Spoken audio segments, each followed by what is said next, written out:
Okay guys, you're in a nutshell with me, Ina. O anong tingin niyo dito sa proposal na ito? Withholding government services to some temporary residents. Yan ang gusto gawin o pinag-iisipang gawin ng ilang probinsya sa Canada as part of its efforts to ensure that government resources are managed well.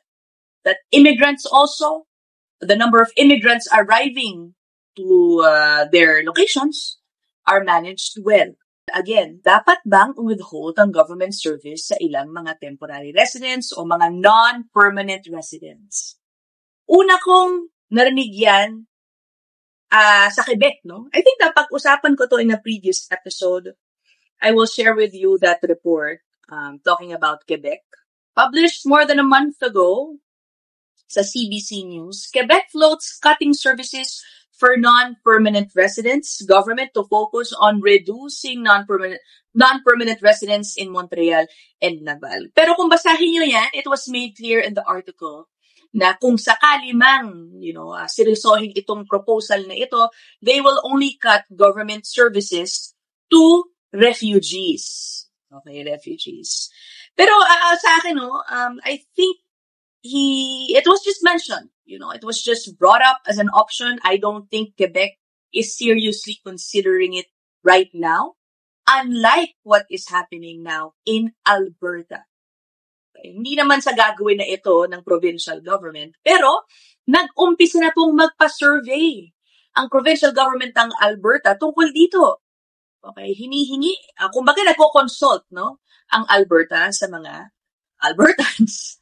Kung tama ba, gusto nyo bang i-consider ng provincial government ang pag-withhold ng government services sa temporary residents sa probinsyang yan, sa ating probinsya, Yun ang tanong ng survey. I will share with you this website of Alberta Next Panel. So, yung online survey na yan, guys, is just part of many things na ginagawa ng provincial government ng Alberta to consult its people on what it wants or what type of policies ang gusto nitong makita in the coming years. So, isang bahagi dyan, ay yung online surveys. It will also include in-person and online town halls, discussions on credible policy options that would increase Alberta's sovereignty within Canada, etc. So, town halls, consultations, in-person, and online. Tignan niyo to. It's a province-wide consultation to chart our path, secure our economy, and assert our sovereignty within United Canada. O, sige. Puntahan natin tong report talking about itong topic natin. Medyo vague pa to, Siyempre, wala pang detalye. Aapangan natin, siyempre, kung anong detalye nito. Sige, panoorin muna natin. So what can Alberta do about the situation? Quite a bit, actually. Before Albertans can respond to the provincial government's new online survey, a short video must be viewed. And in 4 minutes, its position on immigration becomes pretty clear. Everyone wanting to come should be committed to upholding the Canadian values of hard work, love of freedom, and peaceful coexistence. After the video says immigration is to blame for high housing costs and unemployment rates, it floats a solution. If Alberta isn't satisfied with the number or kind of newcomers moving to our province, we may have the option to withhold provincial social programs to any for asking. Okay. I will point out two things in sa first part ng report. It was established daw doon sa video na kailangan panoorin ng isang Alberta na sasagot ng survey. It was established in that video that immigrants are to blame for the housing crisis, etc. Okay?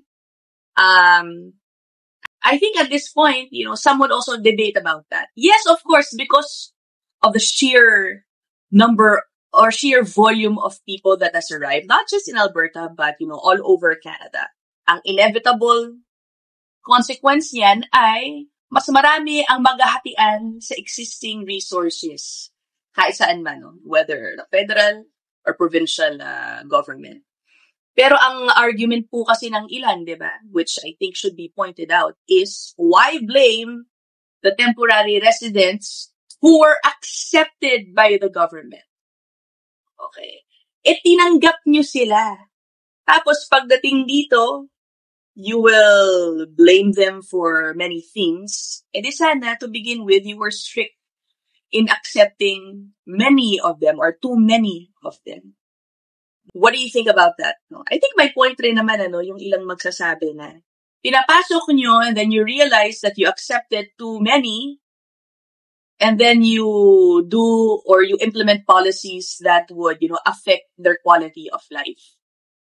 Diba? Tama ba yun? No. I think this is one thing that should be considered. Tapos ayun na nga, nabanggit, sabi doon kanina sa video, if Albertans are not happy with the number of immigrants coming in and the quality of immigrants being brought in also, meron daw tayong option to withhold provincial social programs. Okay. I think, ito yung aabangan kong part. Una sa lahat, hindi tulad dun sa Quebec, sabi ko kanina, refugees, yung pinag-iisipan nilang pag-withholdan ng resources. Dito, hindi pa po klaro sa Alberta, sa proposal nito, if it will cover refugees or maybe even students or foreign workers.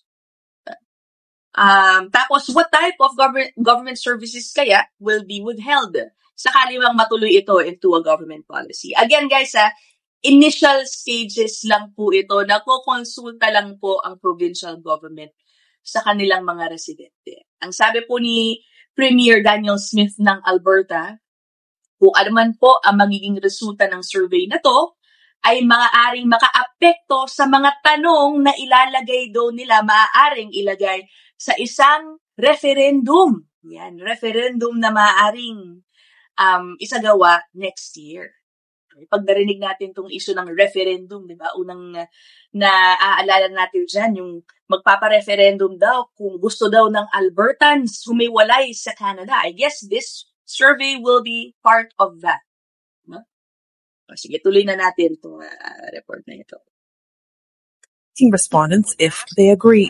I think it's an attempt at a measured approach to curate growth only alongside the growth of public service. Alberta Premier Danielle Smith says the survey results will help develop a series of questions to be put forward next year in a referendum, needed at a time when separatist sentiment is, according to the Premier, at an all-time high. This is part of the reason for the Alberta Next process. We know that we have to be able to make a strong case for a united or a strong Alberta within a united Canada, but we also have to address the things that are causing the rise in that sentiment. But the survey's narrative.